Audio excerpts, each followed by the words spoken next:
Señores, buenas noches. Nosotros como Grupo La Peñita, un grupo de amigos que cada 15 días nos juntamos para crear conciencia, para crear conocimiento, para enriquecernos unos a otros, les damos a cada uno de ustedes la cordial bienvenida. Aunque normalmente este no es nuestro centro de reunión, pero sabemos que está a nuestra disposición y por eso hoy estamos aquí.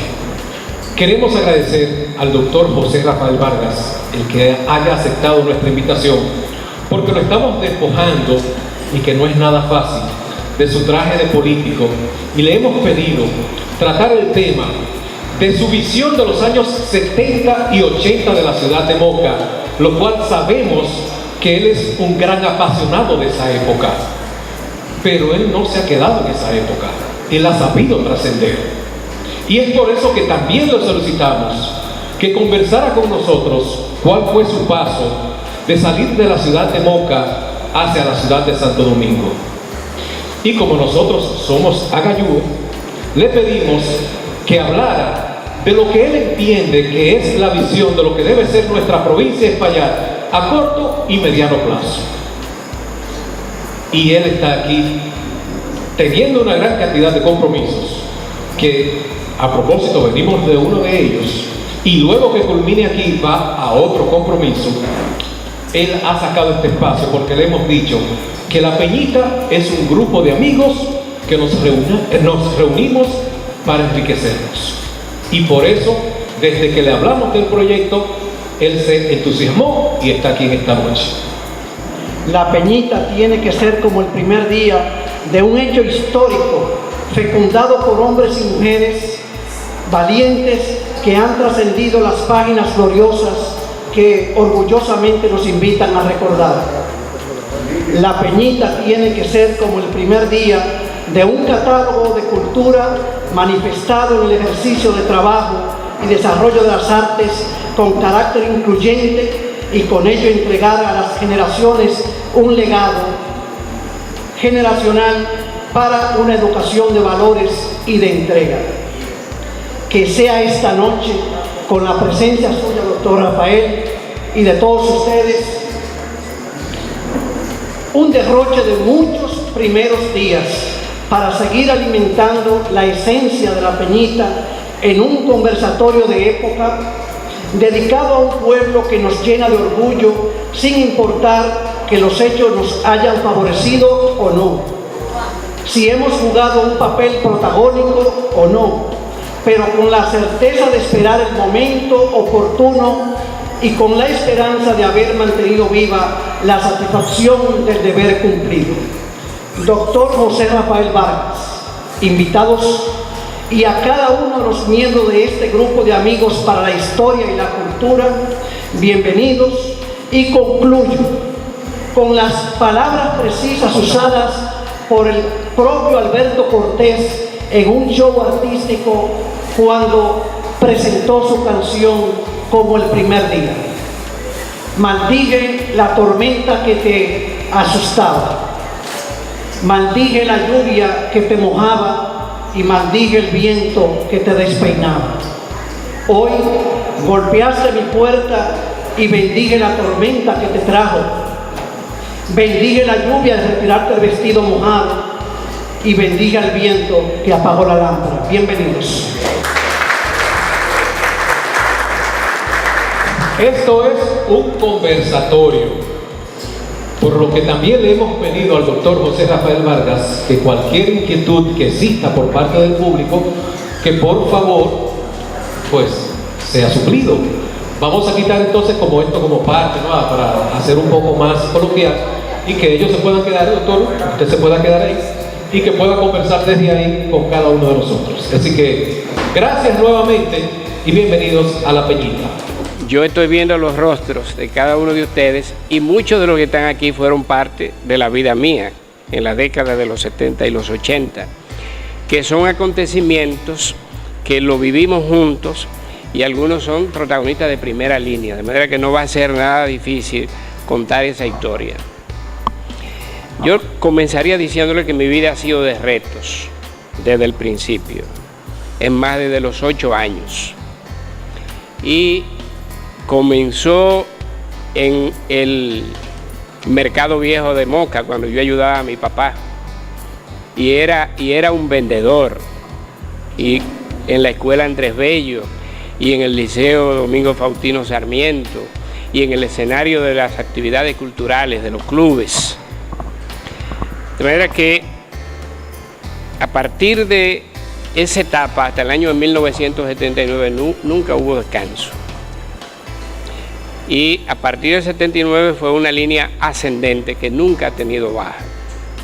Y debo contarle esa historia, ¿no? Nosotros a los 13 años ya estábamos ejerciendo la comunicación, el periodismo aquí, a los 13 años.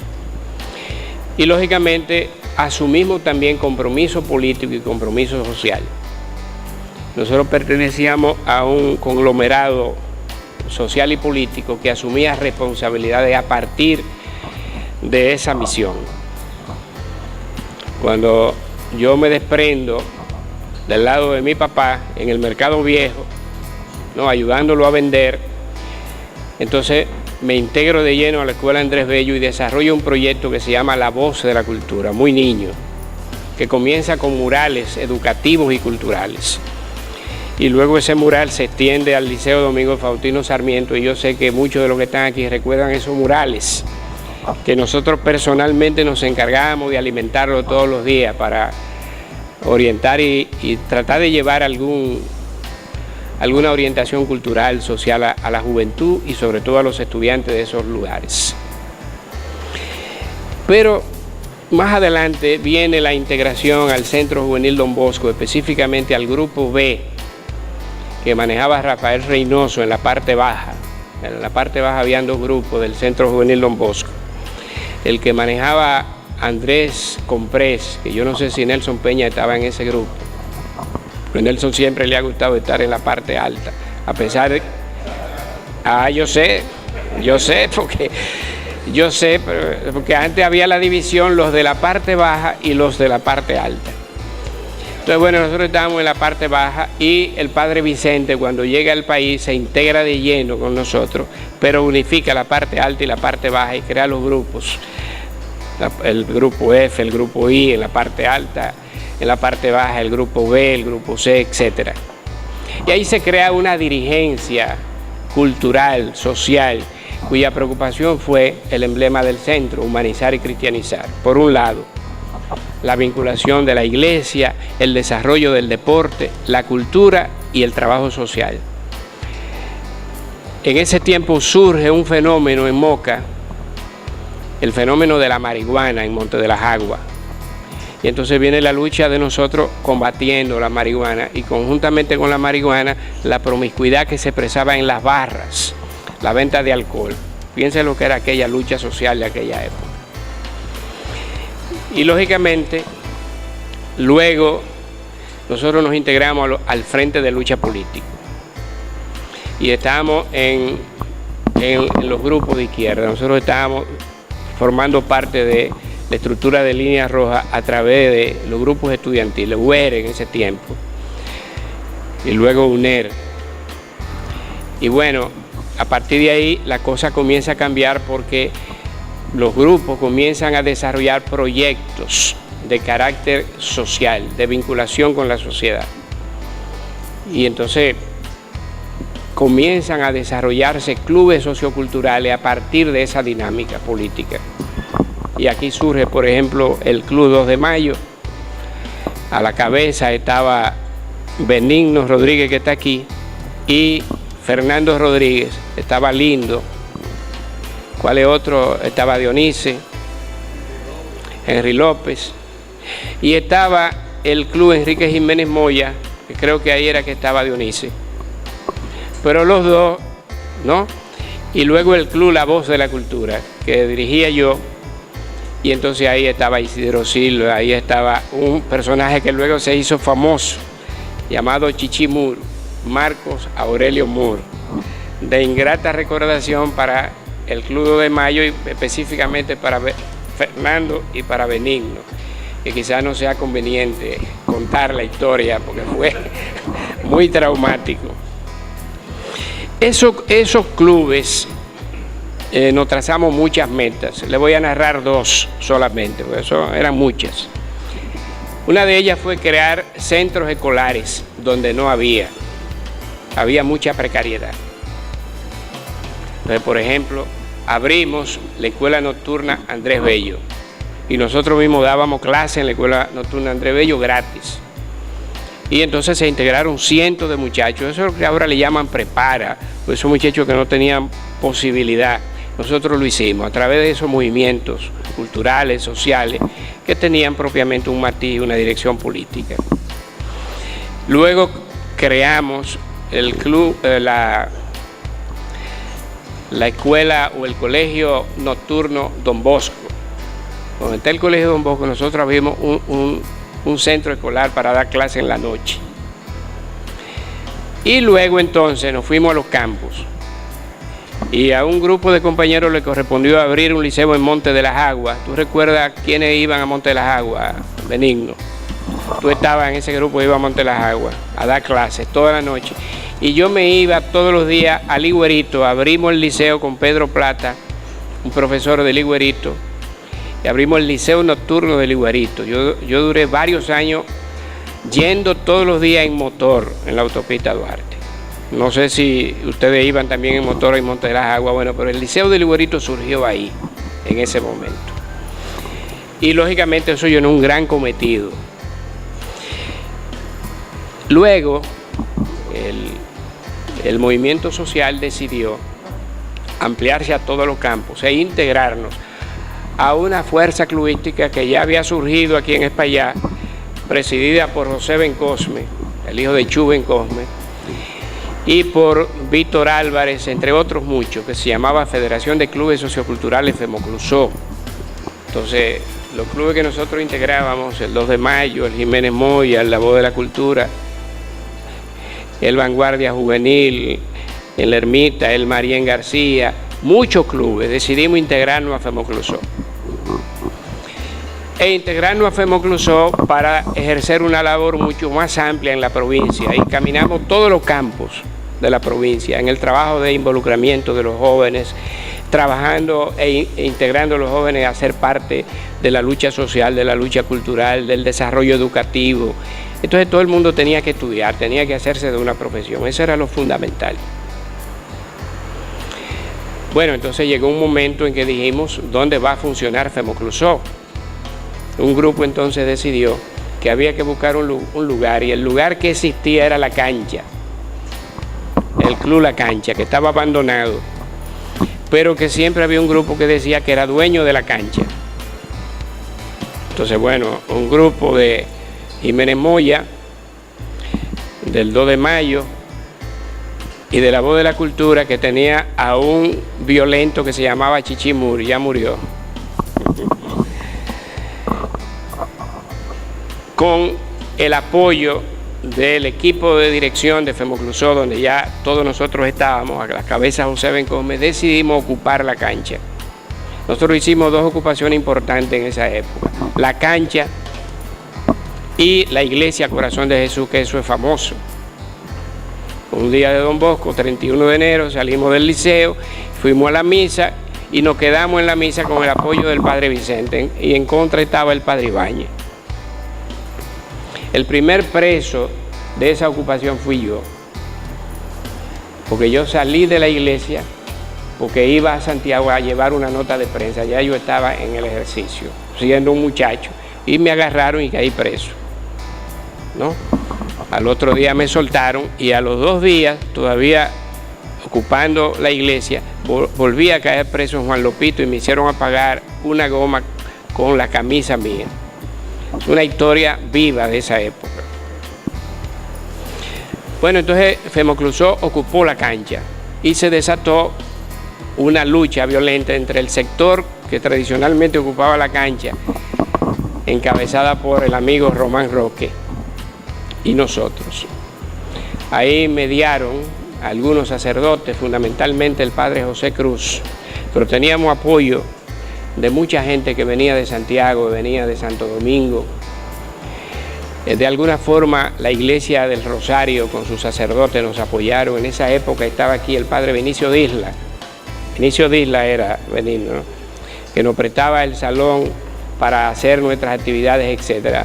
Nunca se me olvida un hecho que siempre se lo he recordado a José Bencosme, y se lo decía a Chu, y Chu como que nunca quiso aceptarlo.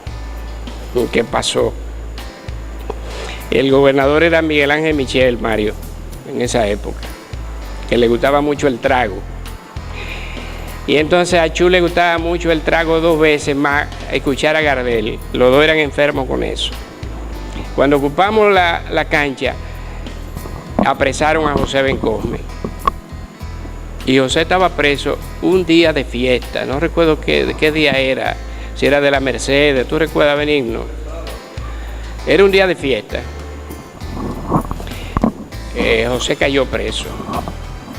Andábamos buscando al gobernador donde quiera que se metiera para ver cómo nos accedía a soltar a José. Alguien nos dijo que estaba en el club recreativo y fuimos al club recreativo. Yo no sé si tú estabas, Benigno. Sí, pero yo estaba ahí. Y cuando llegamos al club recreativo, que es donde está hoy Codetel, en la Independencia, nos encontramos con Chu muerto un humo, y un humo doble tenía el gobernador en ese momento. Y entonces lo que se decía era que los que ocuparon la cancha éramos comunistas, y José Bencosme, imagínense José Bencosme comunista. Entonces cuando estamos hablando con el gobernador al lado de Chu, el papá de José, dijimos ya tenemos el problema resuelto. Cuando le explicamos al gobernador, el gobernador está escuchando, pero está borracho, y Chu lo que dice, déjenlo preso, es un comunista.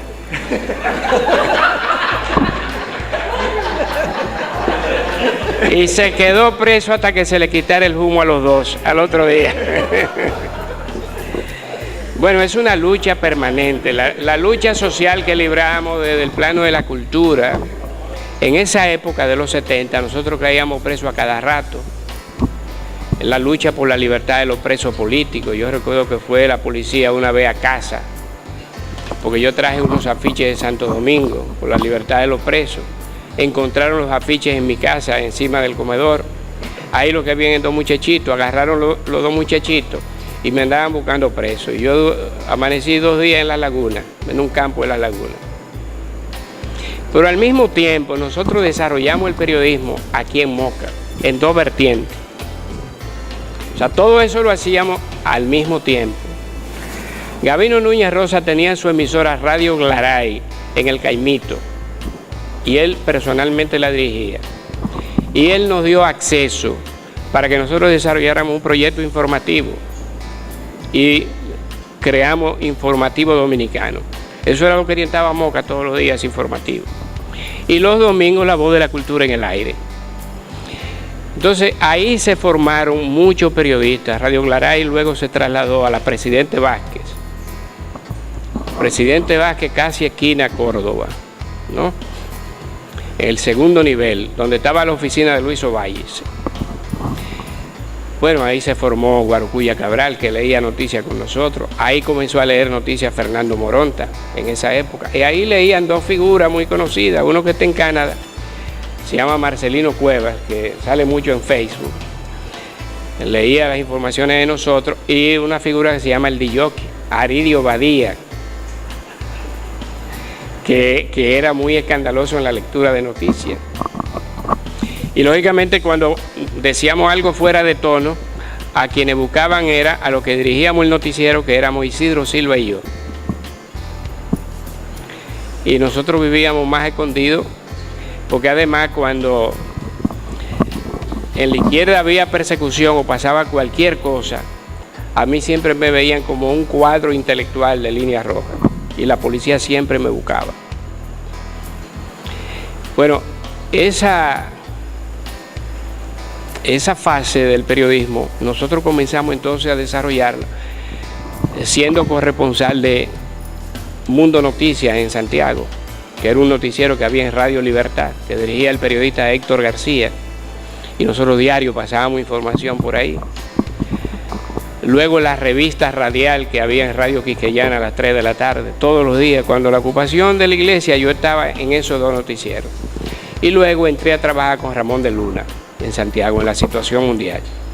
Y ya yo ahí me formé como periodista. Ramón es un excelente periodista, un excelente redactor. Tenía un equipo estrella de redactores. Y nosotros ahí nos formamos bien como redactores. Y lógicamente yo estaba noticiario en Moca, La Voz de la Cultura, corresponsal aquí, luego comenzamos a ser corresponsal del periódico El Sol, luego del Nacional, luego de un periódico que tenía el doctor Marcio Mejía Ricard, que se llamaba La Voz del Pueblo. No sé si lo recuerdan, ese periódico, que tenía un periodista llamado Plinio Díaz, que lo desaparecieron, lo mataron. Y luego, cuando el periódico La Noticia, que tenía una competencia fuerte entre el Nacional y Última Hora, luego cuando comienza esa efervescencia, esa competencia en esos tres periódicos, yo comienzo a reportar para el periódico La Noticia. A los 2 años yo estaba reportando para el periódico La Noticia, exactamente en el año de 1979, año en que nosotros estábamos desarrollando con mucho ímpetu el Grupo Cultural Pedro Enrique Sureña, creado por el doctor Julio Jaime Julia. Él reclutó un grupo de jóvenes, una camada generacional que él creía que tenían condiciones intelectuales, y él entonces nos cobijó bajo el Grupo Cultural Pedro Enrique Sureña. Ya nosotros habíamos creado el Club de Lectores René del Risco aquí, que todos los días nos reuníamos donde hoy está la Escuela de Bellas Artes. Ahí se creó el Club de Lectores René del Risco Bermúdez, un grupo de jóvenes. Esa casa nos la prestó la señorita Piña, porque ahí funcionó el albergue educativo infantil. Cuando el albergue se traslada al barrio Don Bosco, la casa quedó vacía, se la entregaron a Enrique Guzmán, que era un estudiante que ella lo había asumido como su hijo, y él le pidió permiso para reunirnos ahí comenzamos a reunirnos. De manera que estábamos bajo el ágora de Julio Jaime Julia, en la calle Independencia, en el Pedro Enrique Sureña, y al mismo tiempo en el Club de Lectores. Pero mientras todo eso se desarrollaba, yo tenía innumerables actividades. No había dejado las actividades docentes de dar clases, estaba estudiando en la universidad al mismo tiempo. O sea, eran muchas cosas que desarrollaba. Hasta que recibí una llamada de Silvio Erasme Peña, que era el director del periódico La Noticia. Y Silvio me invitó a una reunión y me dijo: nosotros estamos reclutando los mejores corresponsales que tiene La Noticia. Entonces pensó en Marcelino Vega de Atomayor, que luego lo matan cubriendo una información, ¿no? A Leandro Cepeda, que luego muere en la redacción del periódico El Siglo. A Víctor Méndez, que hay muchísima historia con Víctor Méndez que tenemos juntos, que luego muere también muy joven en un accidente en el hogar electrificado. A Roberto Brito y a mí. Ese fue el grupo. Luego otro muchacho, Abigail Peña de Fantino. Ese fue el grupo. Casi de inmediato nosotros entramos al periódico en el año 79. Nosotros anduvimos todos los barrios de la capital haciendo función de reportero. Yo conozco barrio por barrio de la capital, reportereando. Al mismo tiempo estábamos en la escuela de la redacción. La Noticia tenía los mejores periodistas que ustedes puedan imaginarse. Y lo que ustedes ven hoy como estrella, éramos alumnos ahí. Uchi Lora era un alumno de Eurípides Erasme Peña, de Oscar Gil Díaz, de Miguel Ángel Prestor, etc. Y de Silvio Erasme y de Emilio Erasme Peña. Uchi Lora, Bienvenido Álvarez Vega.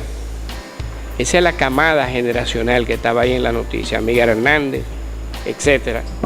y estábamos los reporteros, que éramos nosotros. A nosotros nos explotaron en la calle, cubriendo todos los incidentes graves. Yo recuerdo que yo estuve al perder la vida en el barrio Huachupita, en manifestaciones, y al otro día de tirotearme a mí, fue que tirotearon a Marcelino Vega y lo mataron en el año 81. Antonio Guzmán era el presidente. Bueno, ese reporterismo duro que yo desarrollé en la capital termina en el 81. Porque en el año 81 designan a Mario Cáceres, que está aquí, administrador del Banco Agrícola. Y Mario, que ya me conoce, porque yo tenía en Moca un periódico que se llamaba El Mensaje, que salía frecuentemente, y yo era el director. Y la mayoría de las empresas de Moca me apoyaban para sacar ese periódico.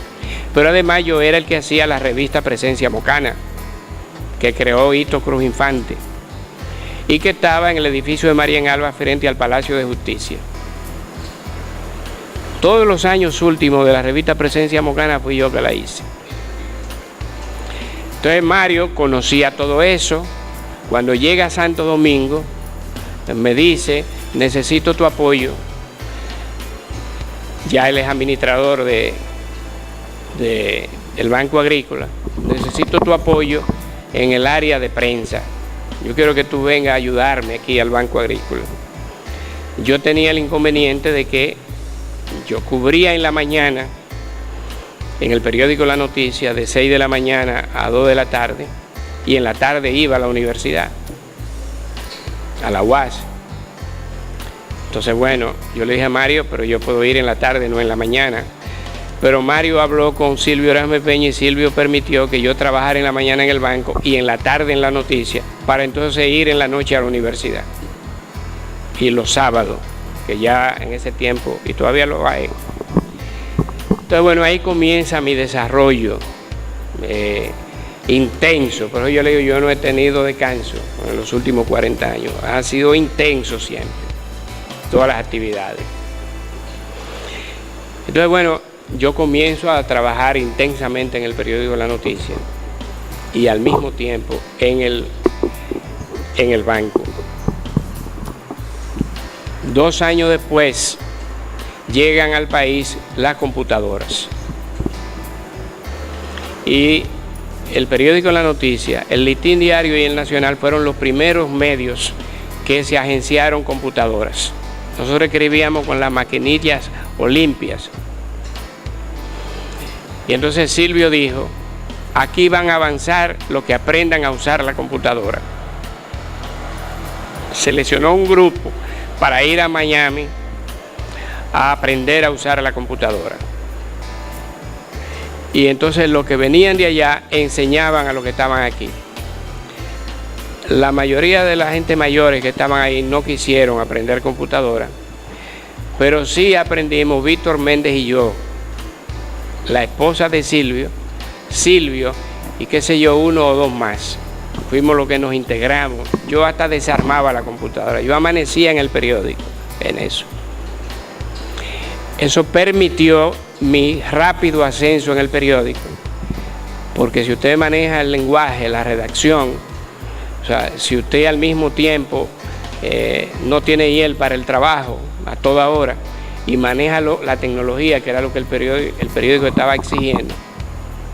Entonces Silvio me dijo en el año 84, cuando hubo los incidentes aquellos famosos del gobierno de Salvador Roger Blanco, que se dice que hubo más de 100 muertos. En ese momento, el periódico Hoy le ofreció trabajo a Bienvenido Álvarez Vega como su director. Él era el jefe de redacción de La Tarde. Y Silvio asciende a Uchi Lora, jefe de redacción de La Tarde, y a mí como su jefe de redacción. Comienza un proceso de ascenso. Entonces, bueno, yo me integré de lleno a aprender, a involucrarme. Ya yo tenía un tiempo con Álvarez Vega, siendo el segundo de Álvarez Vega, luego de Uchi. Luego a Uchi, Jackie Núñez del Riesgo lo lleva al show del mediodía y me hacen a mí el responsable del periódico en la tarde. Entonces luego se presenta la vacante de la jefatura de redacción. Yo era muy muchacho, muy niño, nunca pensé que eso podía ser. Y los viejos que estaban allá, los que tenían muchos años de experiencia, creían que era ellos.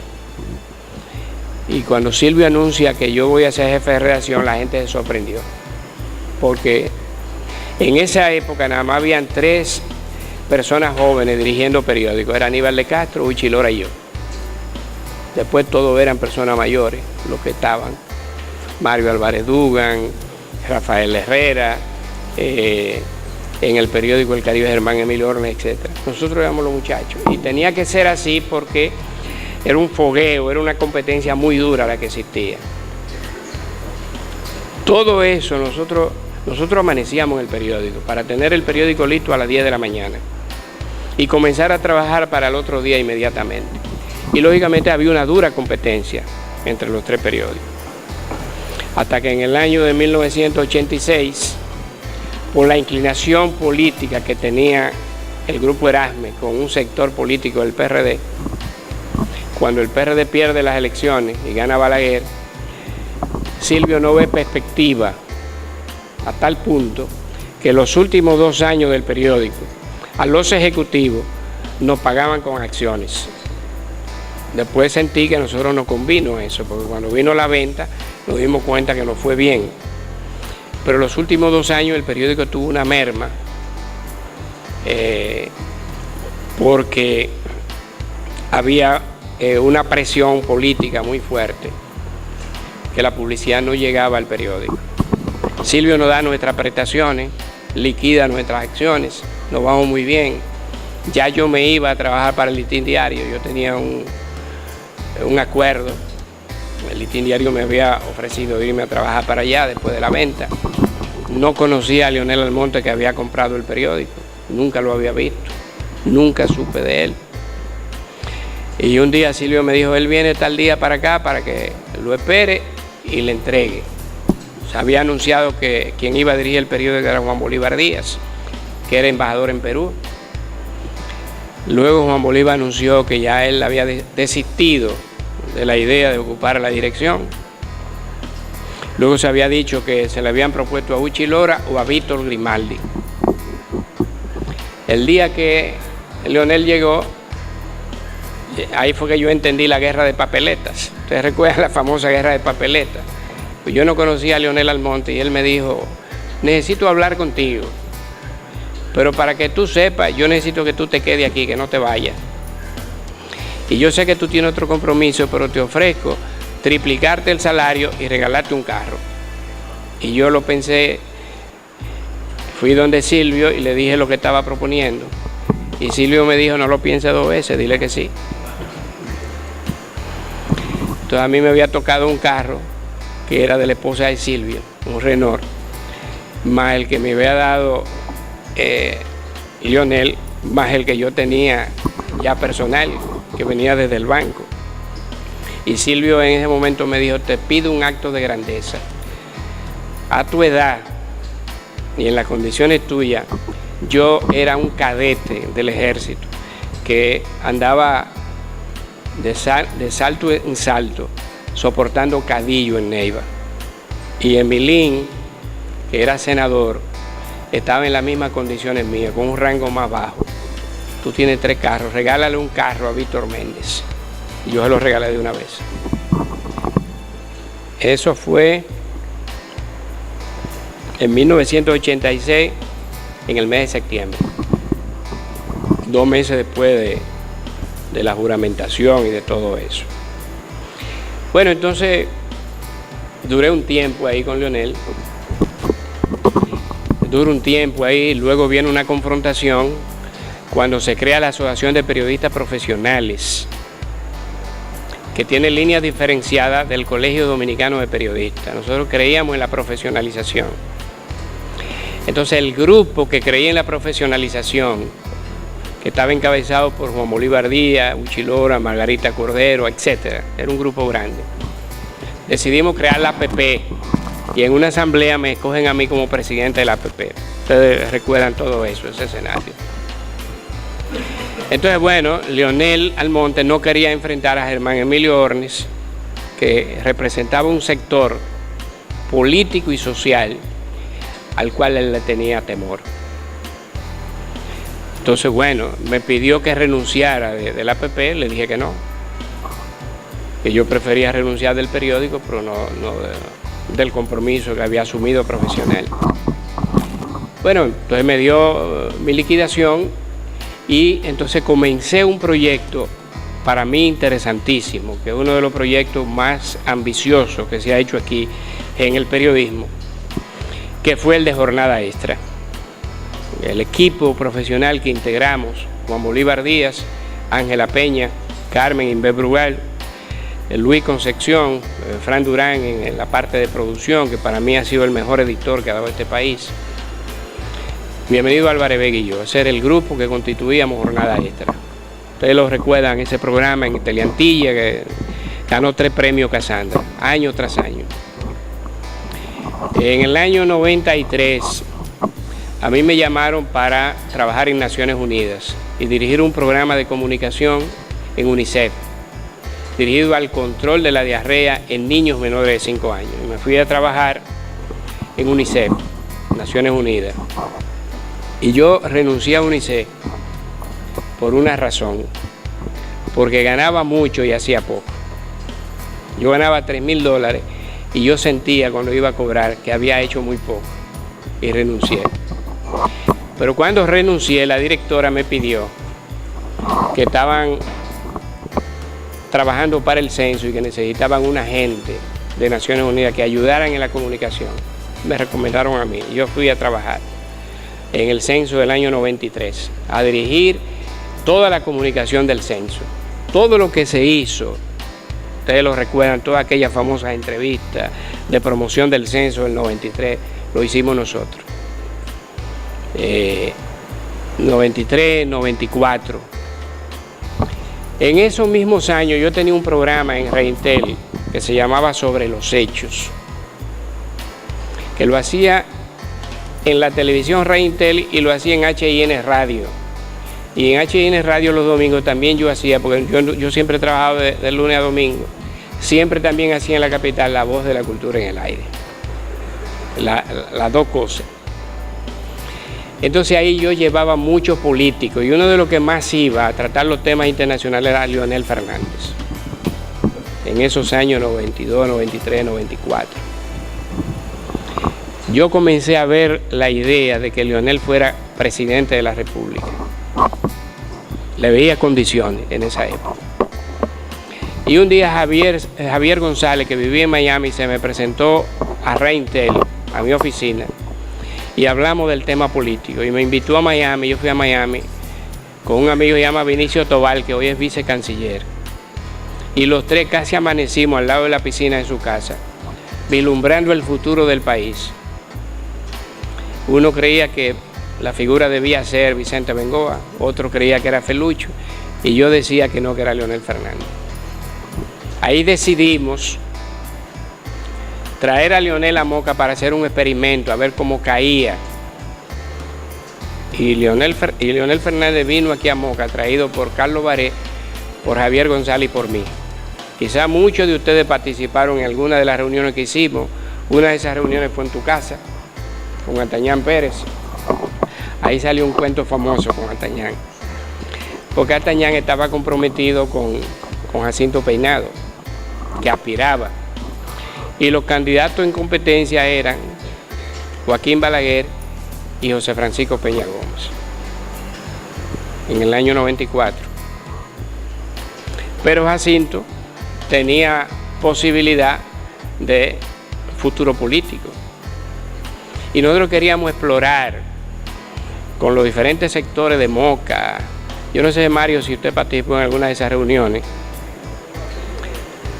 Atañán, Peña Lebrón, en la casa de Nelson Rodríguez hicimos una reunión, un grupo de médicos aquí donde Gabriel Hernández, frente al Parque La Victoria. Hicimos como 7 u 8 reuniones y la última fue con un grupo de sindicalistas y gente de izquierda. Quizá alguno de ustedes participó.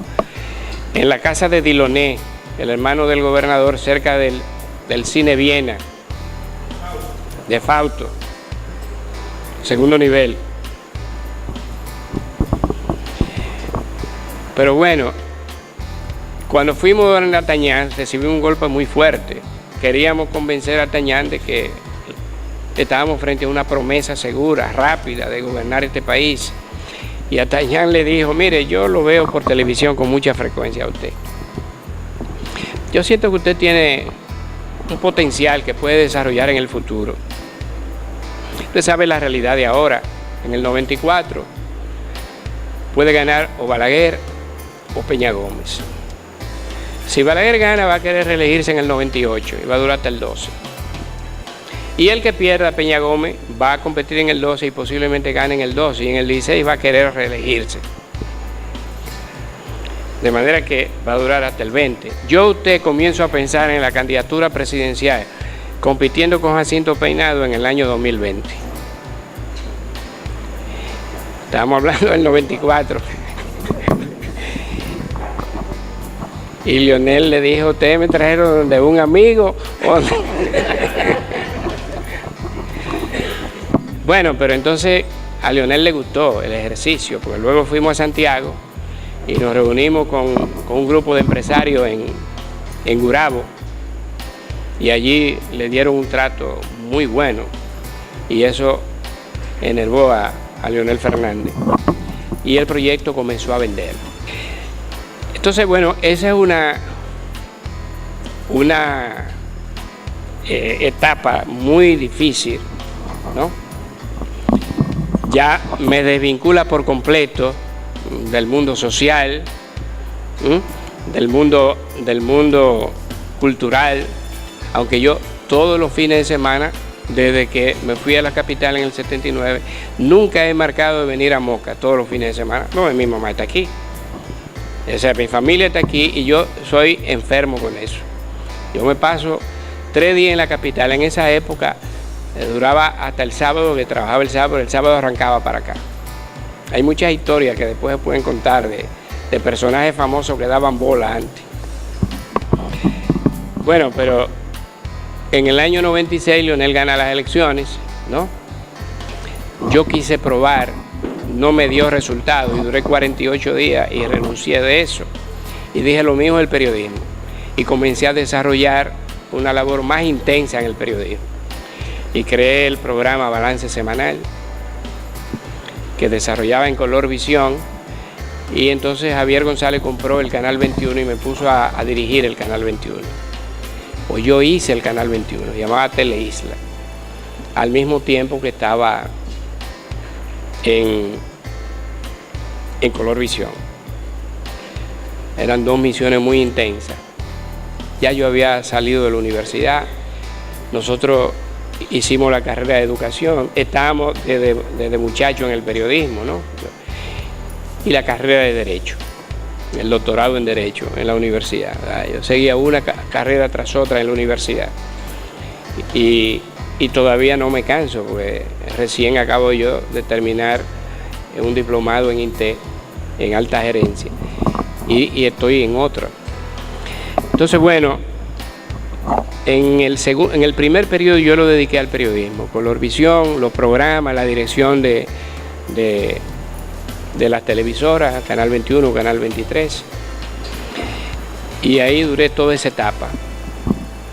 Hasta que en el segundo periodo, 2004, Leonel me pide o me pregunta qué yo quiero hacer. Y yo le dije, mira, a mí me conviene quedarme fuera. Yo no tengo... Y si hay una cosa que yo no aspiro, pues yo sé que eso es lo que usted está pensando, es ir a trabajar en la dirección de prensa. A mí eso no me gusta. Me dijo, pero usted puede hacer otra cosa. Y yo le dije así de soslayo, sin pensarlo mucho, si algo me puede interesar a Indotel, pero no una cosa... Bueno, eso se quedó ahí hasta que un día él me dijo, ¿ya usted está preparado para Indotel? Yo no estaba preparado. Ahí comencé a prepararme en la transición, ¿no? Y ese esfuerzo se comenzó a desarrollar el primer día de su juramentación, el 16 de agosto del año 2004. Esa historia ya por todo es conocida, ¿no? Hasta que en esos 6 años, un día el presidente me llama y me dice, mire, tengo una encuesta aquí que el que gana es usted en la provincia de Payá. Entonces yo le dije, presidente, pero yo no estoy preparado para eso. Yo nunca he hecho política en el PLD. O sea, no sé ni siquiera cómo uno se hace candidato.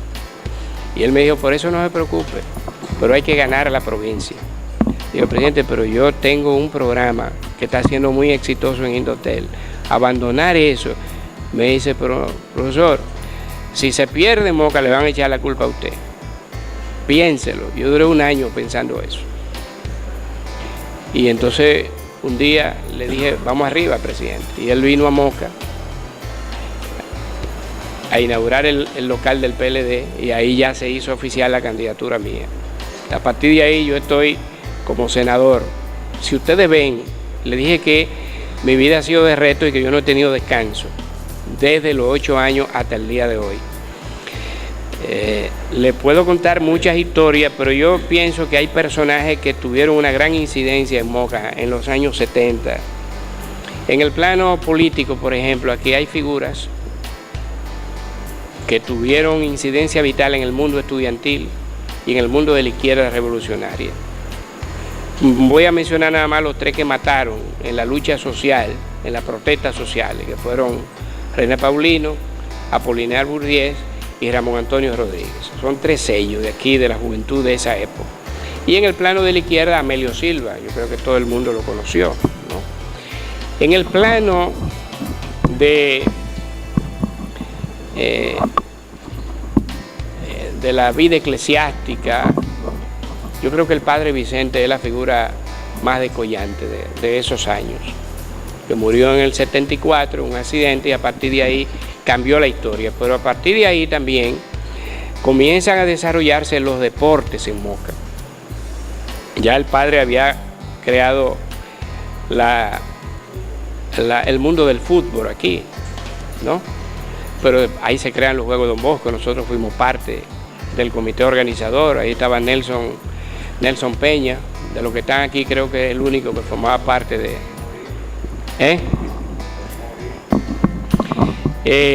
y luego entonces creamos un equipo en la capital, donde estuvo Cascaber, Rafael Castillo, para acercar líderes capitaleños, líderes mocanos en la capital, que nos ayudaran a trabajar en los Juegos Nacionales. El doctor Castaño de Payá nos prestó su casa y ahí hacíamos permanentemente las reuniones, y ahí se integraron gente que quería a Moca como si fuera su propia casa. Horacito Veras, Papi Estrella, Winton Arnaud, que fue un motor fundamental de esa lucha de los mocanos por conquistar la sede de los Juegos Nacionales, que tenía la firme oposición del presidente Jorge Blanco y del ministro Luis Checker Ortiz. Pero hubo mucha presión que logró convencer a Roque Napoleón Muñoz y a José Joaquín Puello, y con José Joaquín Puello se integró Nelly Manuel Doñé. Y aquí en Moca había un motor fundamental que era el amigo Pilo Salcedo. Y con Pilo entonces se integraron José Pérez y todo el que estaba en los comités organizadores de los Juegos Don Bosco, que comenzaron a desarrollarse en 1975 como Juegos Provinciales. Y la culminación era los Juegos Nacionales. Bueno, a Cascaber y a mí como muchachos no nos hacían mucho caso, pero sí a esos líderes le hacían caso. Y nosotros acudimos a todos ellos, y todos ellos hicieron grandes aportes apoyando los Juegos Nacionales. En una ocasión hubo que llevar el liderazgo económico y productivo de Moca a una reunión con Luis Checker Ortiz en la capital. Es una historia interesantísima, porque yo creo que ese fue el día que determinó que Moca tuviera instalaciones deportivas como la que tenemos aquí, porque Luis Checker decía las causas por las cuales no daba el aval para que Moca se convirtiera en sede de los Juegos Nacionales. Es la inversión que había que hacer en hospedaje, en alimentación, en utilería deportiva, en transporte, etc. Y dos gentes, Enriquillo Encarnación y Chacho Bautista, le dijeron: es por comida que usted está parado, nosotros le damos toda la comida que usted necesite, en Moca tenemos de todo, pollo, huevo, plátano, yuca, todo lo que usted quiera. Y entonces le callaron la boca a Luis Checker Ortiz. Y a partir de ahí todo comenzó a cambiar. Esa es la realidad. Y luego en la Asamblea de las Federaciones, la voz determinante fue la de José Joaquín Puello, que se inclinó por Moca para los Juegos Nacionales, pero lógicamente ya aquí había un gran movimiento, con todas las asociaciones deportivas, que la habíamos visitado en todo el país. Ahí estaba Nelson Peña, con un grupo de Moca, y nosotros dividimos el país para recorrer todas las provincias, y todas las provincias apoyaron a Moca. Solo con la resistencia oficial hasta que se consiguió la sede de los Juegos Nacionales. Hay muchas cosas que hay que narrar de ese momento estelar que vivimos, porque desgraciadamente hubo gente hasta de Moca que se resistieron a apoyar los Juegos. Pero era más por estar a favor del sector político que representaban que de otra cosa. Pero toda la sociedad de Moca se unió para lograr la sede de los Juegos Nacionales. Y lo logramos. Y yo creo que ese es el hecho más trascendente en la historia de la juventud de la provincia de Payá. En toda la historia. Independientemente de los hechos históricos, que es otra cosa. Yo creo que debo dar participación a ustedes para que comenten algunas de las cosas que he dicho. Para que pregunten, porque es posible que se me haya quedado muchas cosas como tal, pero yo creo que he narrado las principales. Muchas gracias. A nuestro Rafael, felicitarlo, porque ya yo veo de dónde que sale su trabajo social, todavía lo mantiene. Yo quisiera preguntarle, todas esas luchas sociales, bueno, yo participé en Moca 85 en esa época, acabadito de llegar del campo, fui de Caña, por 85, 86 en Santiago. Toda esa lucha social que antes se hacía por convicción, como dice el Remeneo, pero por convicción de verdad, en ese entonces yo me imagino que eran muy románticas las cosas, porque yo vengo de familia de campo, pero que siempre he visto en mi familia, en ambas familias, materna y paterna, ese deseo de servir a los demás. ¿Dónde usted ve esa parte que se perdió en el trayecto, que yo en esta actualidad no la veo? ¿Existe en algún momento, usted que camina la provincia entera, existe en alguna facción de la sociedad ese deseo de la lucha social que antes se emprendía, que todavía no significa que no podamos transformar las cosas como ustedes quisieron aquella vez, haciéndolo de manera cubriendo necesidades que existían, porque sí existen necesidades en la actualidad? Quisiera como que, a ver qué usted opina de eso.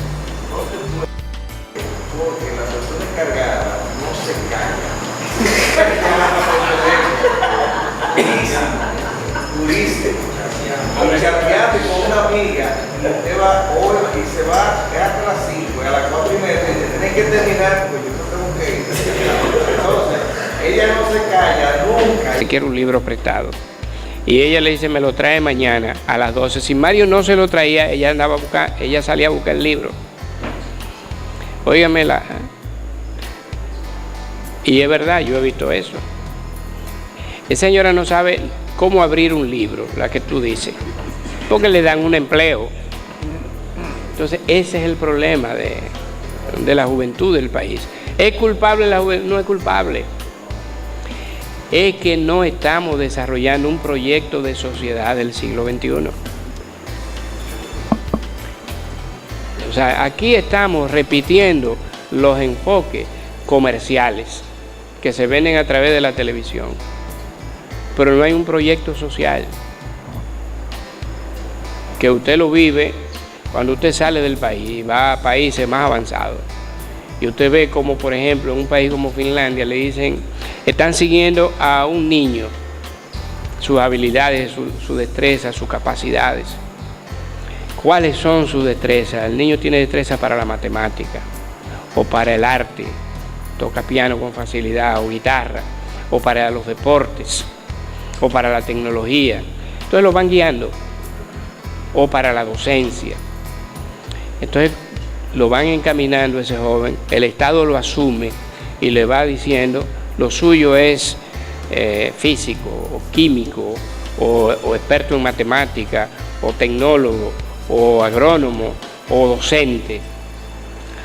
Allá nadie puede decir voy a estudiar para profesor, para docente. Es el Estado que le dice a usted, ese es su camino, nosotros lo necesitamos en esa área. Y le proporciona todo, le paga todo. Ellos deciden quién va a ser docente por las condiciones. Imagínese usted este país. ¿Qué época de su vida ocurrió eso? ¿Quién eran sus principales compañeros? ¿Qué le aportó eso a su desarrollo? Casi todos los clubes de servicio yo trabajaba. Yo era una persona muy cercana a Nino Comprés, por ejemplo. Siempre he hablado con Nino. Nino fue el motor de los clubes Activo 2030 aquí en Moca. La logia con mi papá, yo siempre estuve muy cerca. Por eso nosotros somos masones. Los Jaycee yo estuve muy de lleno, incluso nunca me olvido de la conferencia que di en los Jaycee cuando surgen los Jaycee aquí. Yo un muchacho. A veces veo la foto y cómo fue que me invitaron a esa charla, un muchacho. Nosotros formamos aquí la Unión Patriótica Antiimperialista, del cual como es parte. Ah, esa es otra historia. Primero el preparo. Ángel Domínguez, Benjamin Rodríguez. Y nosotros,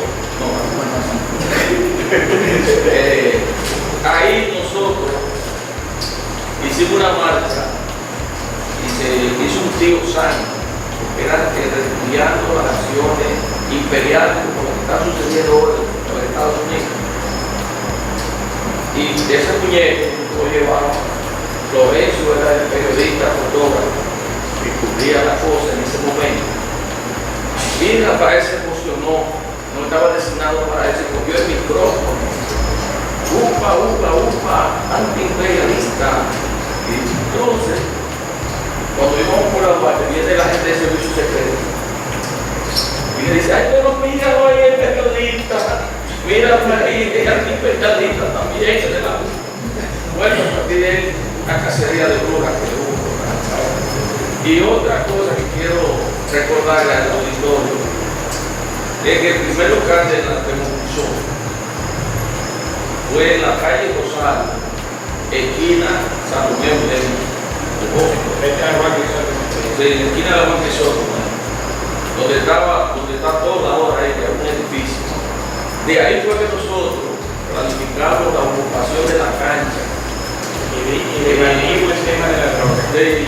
Y de ahí salió la primera revista de que nos puso, me recuerdo que era un sol naciente, se llamaba Renacer. Pero incluso tenía también su programa de radio ideal, los sábados a las 12 de la tarde. Y además, en esa época había una lucha de clase también, que es el progreso. No, esto lo quería decir. Había una lucha de clase, era no lo del pueblo abajo como del pueblo arriba. Era que en el Centro Juvenil Don Bosco, la gente que teníamos un pensamiento social avanzado, nos tiraban por la negra, porque de esa vaina trujillita lo practicaban en el Centro Juvenil Don Bosco, también es decirlo aquí. Le tiraban por la negra a la gente que no puede ingresar, como la antigua, el Gran Rosario, y ese entonces, porque nosotros fuimos un grupo a ingresar y nos dieron por la negra. Mire, entonces de ahí fue que José Ventoso y Víctor Campos salieron de allá del centro y formaron la Federación de Clubes Socioculturales. Primera institución que es una marcha pública y usted nos ha apoyado por esto Infante, que era director del Seguro San Rafael, y nos dio los sueldos de esa marcha. Usted recuerda que salimos de la iglesia de Rosario y que eso fue en el 1977, porque en esa época era tímido, fuerte, y por eso yo cuando veo jóvenes y adultos diciendo que el Trujillo fue bueno, que Balaguer es un santo y que es el padre de la democracia, tenemos los jóvenes que sufrimos en carne propia la persecución, que lamentarnos de quienes levantaron el brazo, que debieran por ser y pedirle perdón al pueblo dominicano.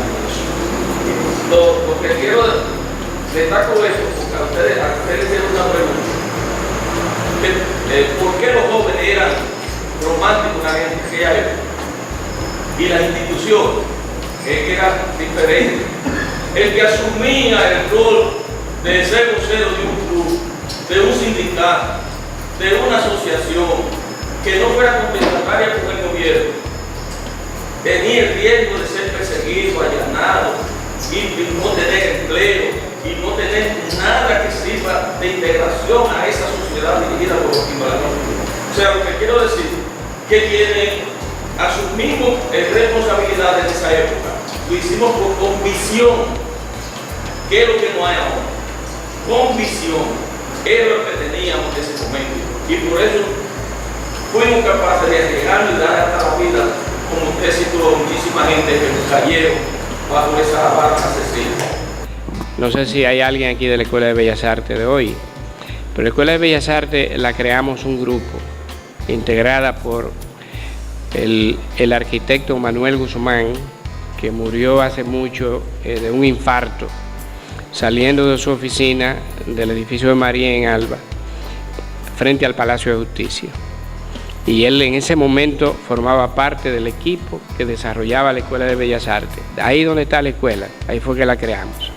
El arquitecto María Peña, el publicista Pedro Núñez, no sé si lo recuerdan, personaje Pedro Núñez, y nosotros formamos la Escuela de Bellas Artes de Moca. Inicialmente sin recursos, profesores, no teníamos sueldo, comenzamos a desarrollar las clases de guitarra, de piano, de estética, de arte, de diferentes áreas, hasta tener lo que es hoy la Escuela de Bellas Artes. Cuando Rubén Lulo lo escogieron síndico, Rubén Lulo asume la escuela, comienza a apoyar la escuela. Y lógicamente yo duré poco tiempo, creo que duré 2 o 3 años, que daba clase ahí con ese equipo. Ahí muere Manuel, pero siguió mucho tiempo después María en Alba. Y luego María en Peña, gracias, y luego entonces oficializan la escuela a través de la Dirección de Bellas Artes. Oficializan es que le dan 10 pesos a los profesores en esa época, ¿no? Creo que hoy ganan un poco más. Pero es una historia interesante, la de esa esquina de Bellas Artes. Era la época en que el teléfono se ejercía en J. Pelayo Rancier, creo que está aquí Danilito, que quedaba exactamente frente a la Seño, ahí donde está la Escuela de Bellas Artes. Y había que ver aquel espectáculo para hacer una llamada, ¿no? Cómo la manigueta se ponía en ejercicio. Yo pienso que es una historia interesante, que deberían hacer un libro de ese momento, de lo que era la telefonía en Moca, en La Romana y en otros pueblos. Hoy, enfrentando lo que queda del Centro Milton Pozo, pero yo sé por qué se creó que no puso, me voy por el lado tuyo y me arreglo los otros peleando con Cosme, con Seven Pozo. Pero se sabe cómo funcionaba el Centro Milton Pozo. La iglesia al lado, contra la droga, la prostitución y el alcohol, los principios humanitarios.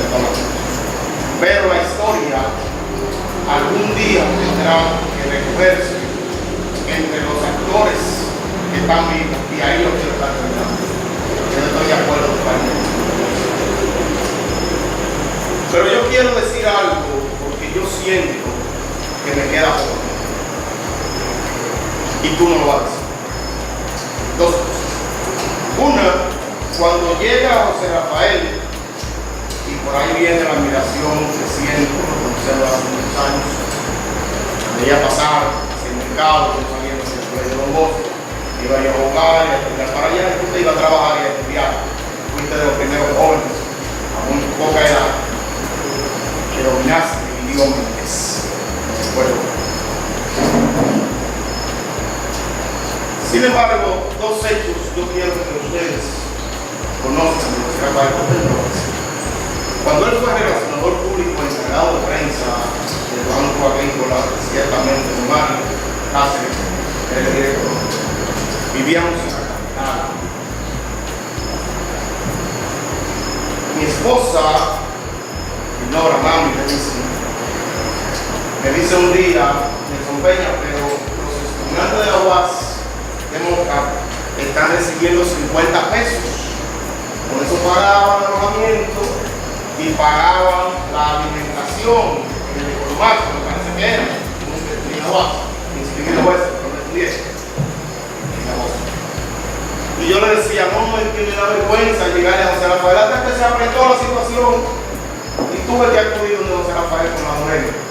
En el 81, mismo. Sí. La gente lo ve ahora, no recuerdo.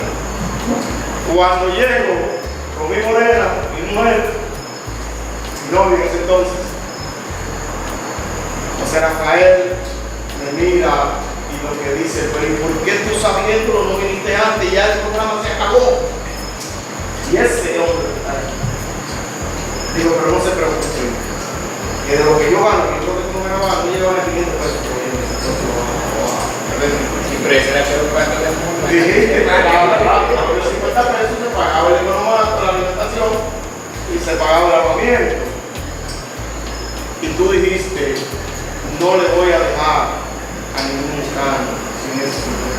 De tu salario, tú comenzaste a pagarlo. A quien me parió 2 hijos que son casi jefes de la policía nacional. Pero ya están a nivel de fiscales, estos muchachos. Y lo otro es, en el 2000, a 2000, llegamos a dirigir en el 2001 la cancha, la muerte de Diego Gómez. Y el primero que yo pensé, para que nos consiguiera los recursos de la capital, fue José Rafael. Creo que trabajamos solo. ¿Cuál es el periodo? En el 2000 yo estaba dirigiendo. 2001. Cuando me comunico con José Rafael, me dice, ¿y qué va a pasar si yo te consigo recursos en la capital para la cancha, que es mi cancha? ¿Qué va a pasar con el Don Bosco? Que yo tengo tantos años consiguiendo un dinero. Y bueno, no sé lo que tú vas a hacer, pero ya yo he dicho aquí en Moca que tengo el apoyo tuyo.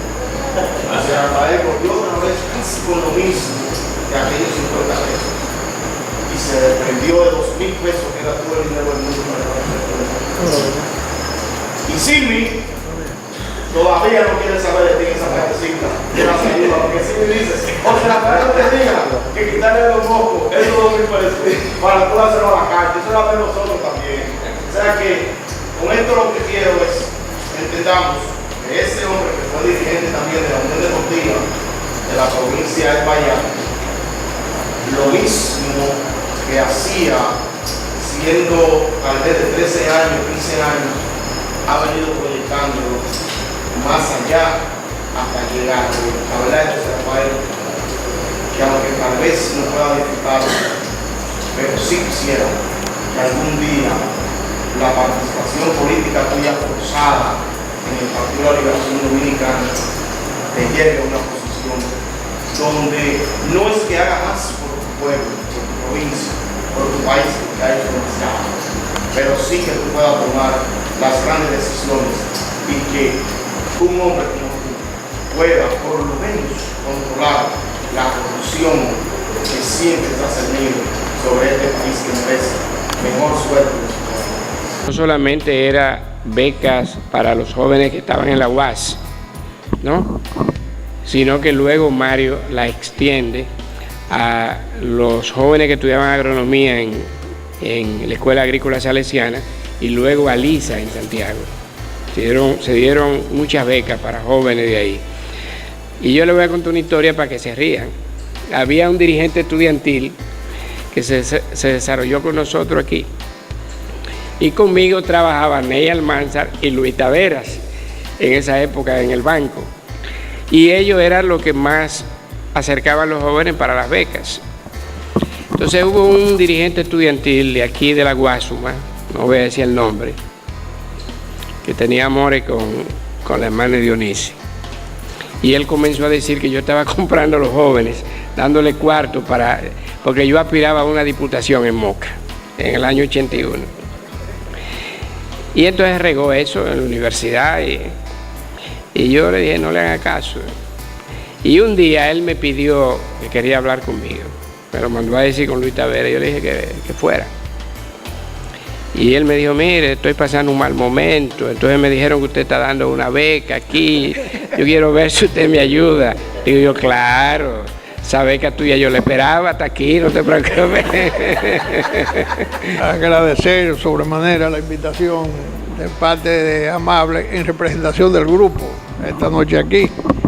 Y yo le aseguré de inmediatamente me lo trató que venía. Y sobre todo que José Rafael venía a exponer esta charla aquí de manera breve para que ustedes también tengan la oportunidad de hacer observaciones y preguntas como lo han hecho. Yo soy testigo de todo lo que él ha expuesto aquí, ¿verdad? Y lo apoyé desde el principio, como él lo ha dicho. Y en el asunto de la beca también desde que José Rafael, porque él fue el portavoz de ese grupo, que me lo trató en la condición de administrador y le dimos el apoyo de inmediato. Y él canalizó dentro de los procedimientos del banco, ¿verdad?, para que eso se hiciera. Con mucho gusto y agrado y satisfacción y deseo de que esos jóvenes tuvieran el progreso debido como lo obtuvieron. En esa época sí, el salario de la administradora eran 3,000 pesos, a nivel de igual que los ministros, que era, con esos 3,000 pesos yo vivía en el Hotel Embajador, el Hotel Comodoro, perdón, y pagaba lo suficientemente y me quedaban algo, no mucho, pero vivía en ese hotel.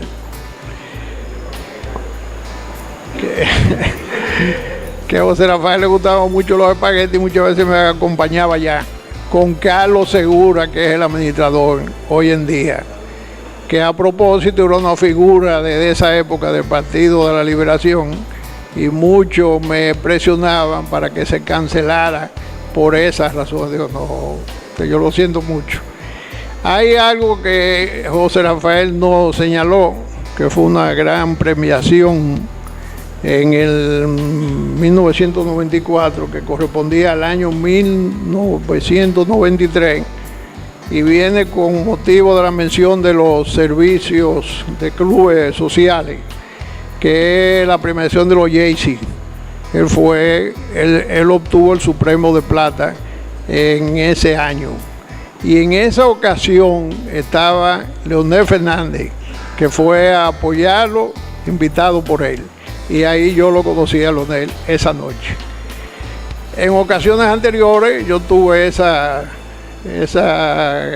gran oportunidad también de haber sido premiado por los Jaycee, correspondiente al año 1977, cuando él empezaba a hablar conmigo en la Asociación de Caficultores y yo era testigo de todo lo que él hacía en esos años, o sea, en esa década del 70 al 80.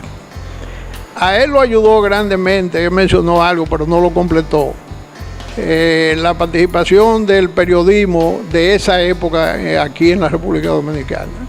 Yo conocí la familia Herame mucho, que casualmente me encontré con Silvio en el cumpleaños de Víctor Gómez Bella, que tú no fuiste, te cruzaste, con Silvio en esa noche.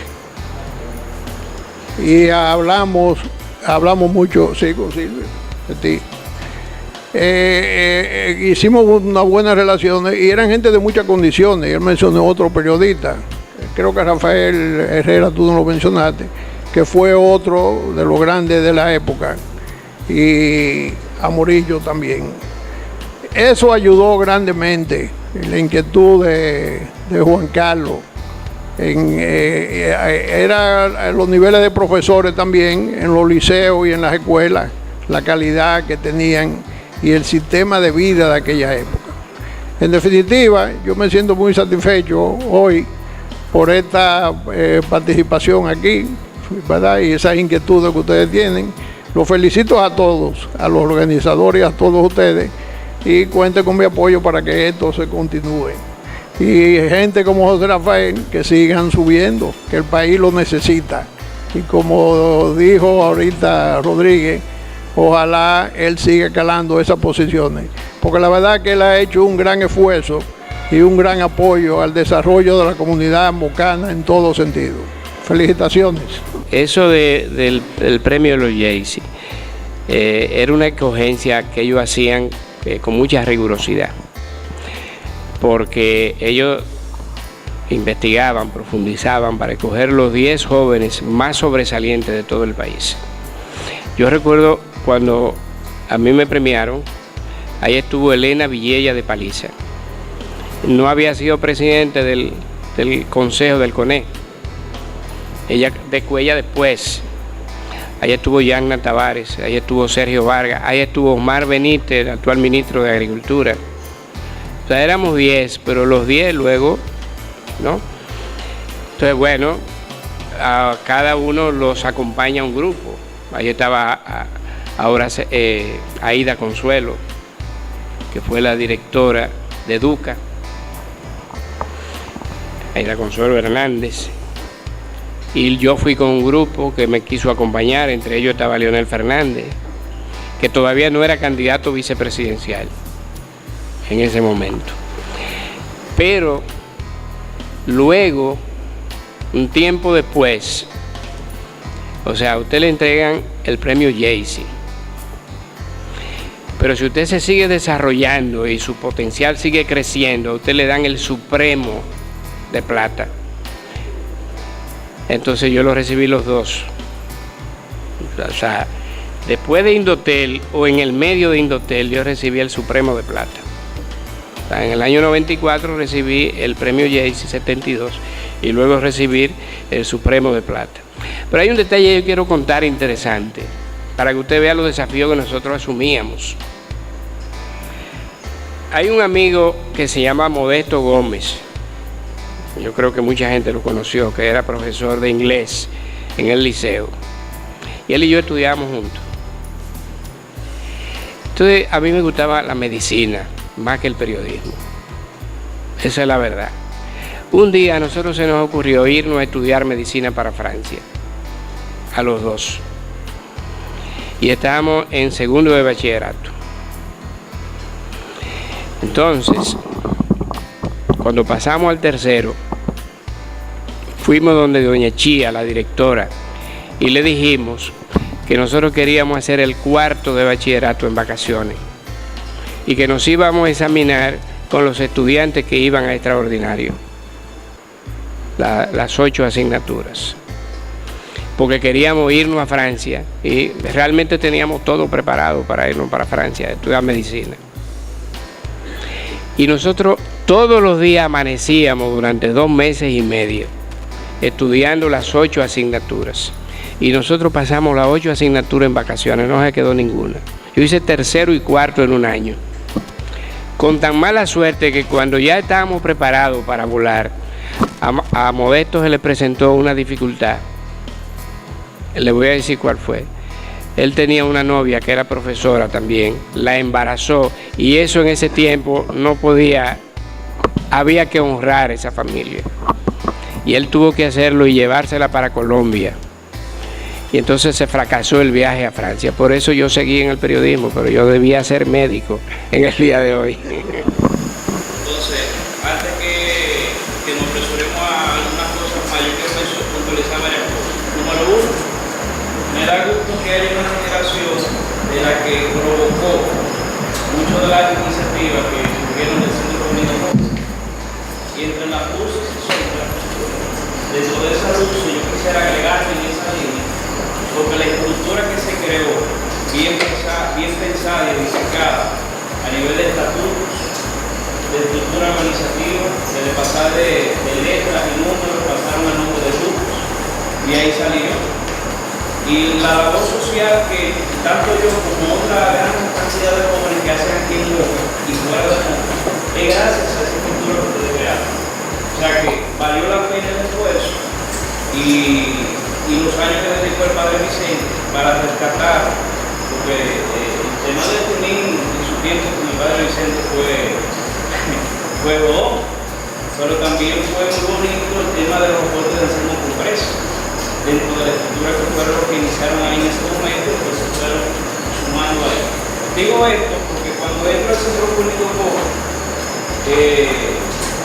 y la familiaridad y tiene Vargas con hoy, se comenzaban a desarrollar muchas actividades.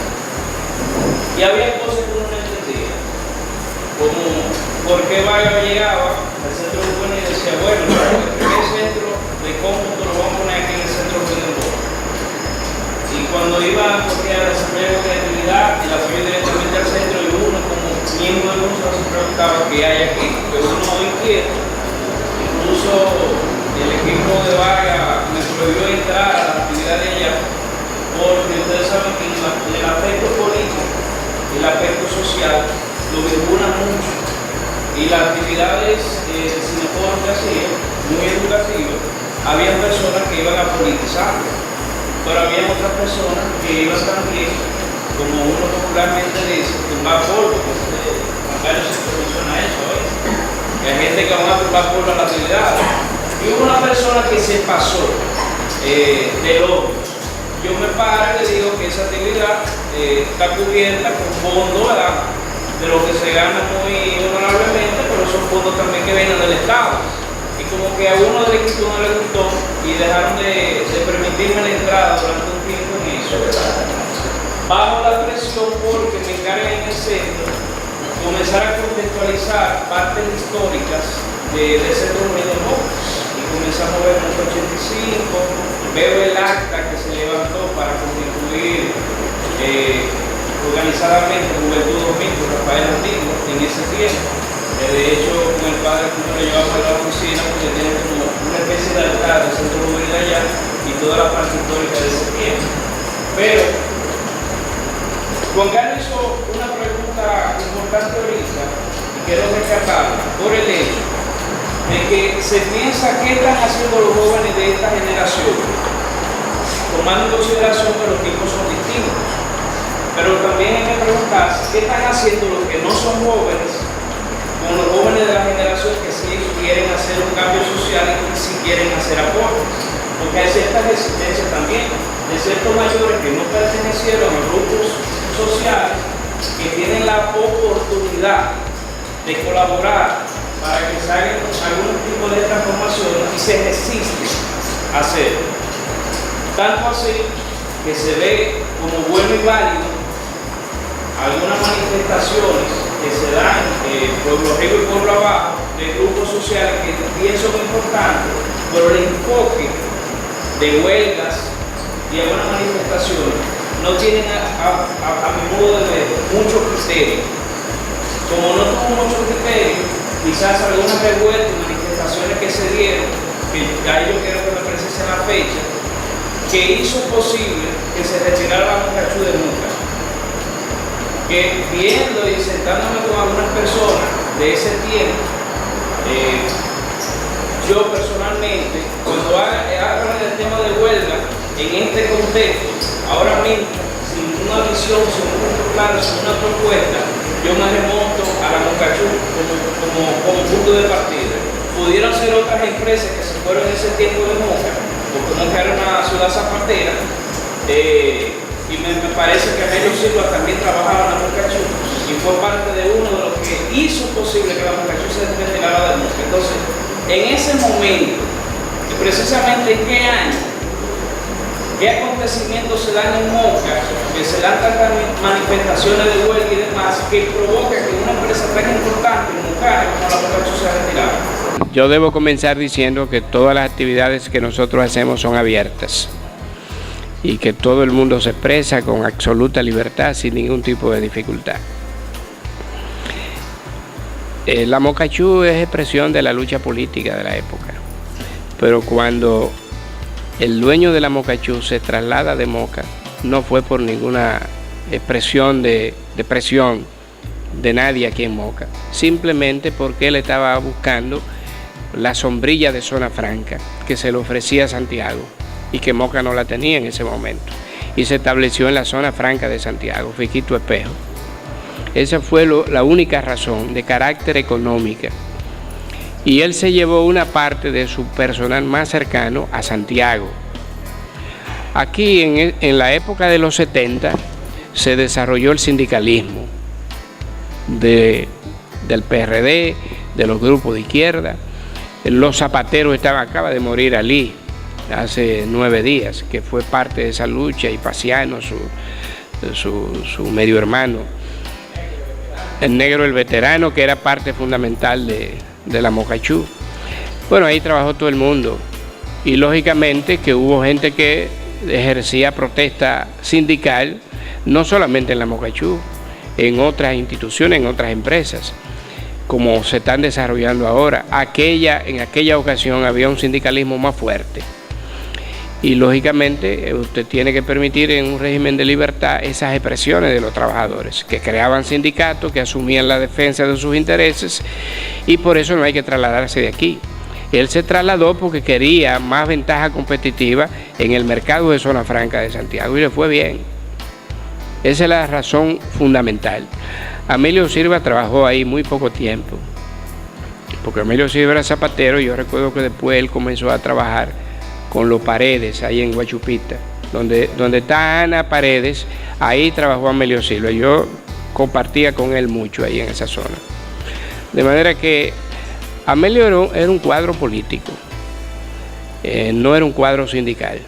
Aquí habían gremios sindicales que hacían labor sindical, y su labor fundamental, ¿cuál es la labor fundamental de un sindicato? La defensa de los trabajadores. Pero eso es ayer y es hoy y va a ser siempre. Agradecemos al doctor José Rafael Vargas por esta noche de tanta importancia para cada uno de nosotros. Agradecemos a Encarna, Pasión por la Carne, en nombre de Susana Bautista y de Carlos Espinal, y el equipo de promoción que está acá con nosotros, con la picadera que tiene para nosotros. Agradecemos, señor presidente Amado Martínez, a la Asociación de Abogados de la Provincia de Payá y a su equipo de directiva por las instalaciones que nos han facilitado, a los miembros de La Peñita y a todos ustedes. Gracias por este día, por esta noche y por esta experiencia. Que disfruten la picadera y la tertulia continúa.